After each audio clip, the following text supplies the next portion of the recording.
आज बंगाल में हुए बलात्कार के ऊपर सुप्रीम कोर्ट में सुनवाई हुई है। माननीय सुप्रीम कोर्ट ने आज बंगाल की सरकार से कई सवाल पूछे।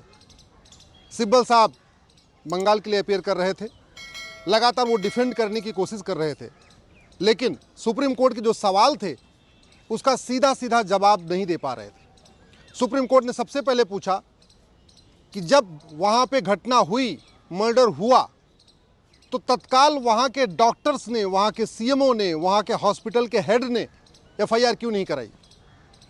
सुप्रीम कोर्ट ने कहा कि एफआईआर भी नहीं कराई, दूसरा पेरेंट्स को इन्फॉर्म करने में देर किया। पेरेंट्स जब मिलने आए तो पेरेंट्स को क्यों रोक के रखा। जहाँ पे ये घटना हुई उस एरिया को पूरा सील क्यों नहीं किया गया, वहाँ पे लोगों को आने जाने के लिए अलाउ क्यों किया।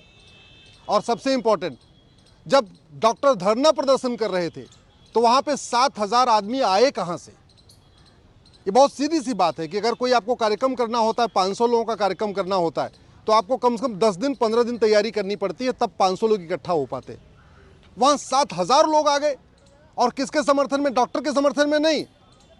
जो डॉक्टर की डेथ हुई, जिसकी हत्या हुई, उसके समर्थन में नहीं, बल्कि हत्या की जो डॉक्टर नाराज थे, जो डॉक्टर दुखी थे, जो कैंडल मार्च कर रहे थे, उनको पीटने के लिए डॉक्टर आ गए। डॉक्टरों ने बताया है कि टोटल 700 डॉक्टर में से 600 डॉक्टर इस समय डर के मारे वहां आ ही नहीं रहे। केवल 100 डॉक्टर, बाकायदा कोर्ट में बताया कि 100 डॉक्टर काम कर रहे हैं वहां पे, बाकी लोग नहीं आ रहे हैं वहां पे। इतना बड़ा खौफ है। जब सुप्रीम कोर्ट की ये बात बताई गई, तब माननीय सुप्रीम कोर्ट ने बाकायदा वहां पे सीआईएसएफ को लगाने के लिए बोला है। अब उस पूरे हॉस्पिटल की एरिया में डॉक्टरों की सिक्योरिटी बंगाल की पुलिस नहीं करेगी, बल्कि सीआईएसएफ करेगी। ये बहुत ही गंभीर मामला है। ये केवल एक हत्या का मामला नहीं है, एक बलात्कार का मामला नहीं है, बल्कि बलात्कारियों को बचाने का मामला है, हत्यारों को बचाने का मामला है। और सबसे बड़ी बात, उस हॉस्पिटल के, उस कॉलेज के जो हेड थे, उनको सस्पेंड नहीं किया, उनको टर्मिनेट नहीं किया, उनसे पूछताछ नहीं हुई है, उनको बल्कि ट्रांसफ़र करके किसी और कॉलेज में भेज दिया, कहीं और हॉस्पिटल में भेज दिया। सीबीआई जांच तो हो रही है, लेकिन सीबीआई जांच करेगी क्या जब सारे के सारे जो एविडेंस हैं वो ख़त्म हो जाएंगे। मेरा ये मानना है कि सबसे पहले उस समय ड्यूटी पे जितने लोग थे, चाहे वो हॉस्पिटल के हेड थे, मुखिया थे जो हॉस्पिटल के जिनको ट्रांसफ़र किया गया, या और साथ में जो डॉक्टर काम कर रहे थे, उन सबका narco test, polygraph, brain mapping test होना चाहिए। पूरी सच्चाई तभी सामने आ पाएगी जब उनका नार्को पॉलीग्राफ ब्रेन मैपिंग होगा। और ये जो 7,000 आए, आज बंगाल सरकार ने बताया कि उसमें उन्होंने कुछ लोगों को गिरफ्तार किया है, लेकिन सवाल यह है कि उनको भेजा किसने, किस लिए भेजा वहाँ पे हमला करने के लिए। 7,000 कौन थे? ये कौन सी भीड़ थी जो बाकायदा डॉक्टर के हॉस्पिटल, जो हॉस्टल था, हॉस्टल पे जाके हमला कर रही थी।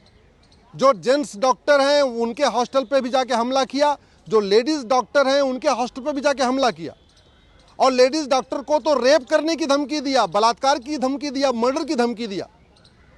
जहाँ रेजिडेंट जो जेंट्स डॉक्टर थे उनको कह रहे थे अगर आप दिखाई पड़ोगे तो आपकी हत्या हो जाएगी, और वहीं जो लेडीज़ डॉक्टर थी उनको कह रहे थे हत्या भी हो जाएगा, तुम्हारा रेप भी हो जाएगा।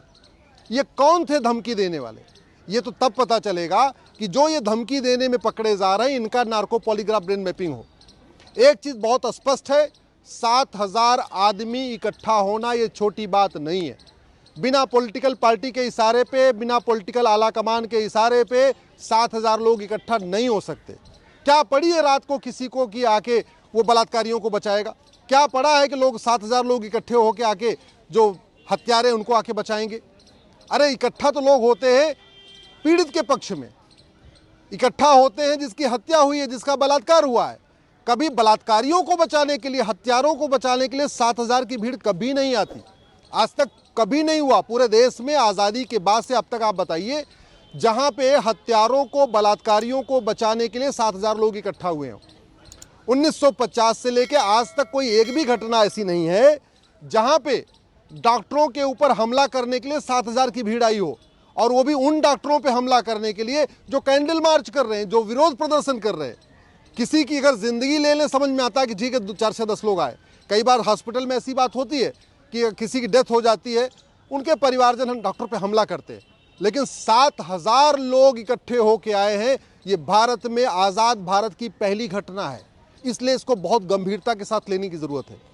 मैं केंद्र सरकार से भी निवेदन करता हूं, गृह मंत्रालय से, मैं केंद्र सरकार की सीबीआई से भी कह रहा हूं कि जिन लोगों ने हमला किया है उनका नार्को पॉलीग्राफ ब्रेन मैपिंग करिए और पता करिए कि इन 7,000 लोगों को उकसाया किसने, 7,000 लोगों को भेजा किसने, 7,000 लोग किसके इशारे पे आए थे। दूसरा, जितने भी हॉस्पिटल में उस समय थे डॉक्टर, जिस समय उस बेटी का बलात्कार हुआ और जो हत्या हुई है, उस समय जितने भी डॉक्टर थे सबका narco polygraph brain mapping test होना चाहिए।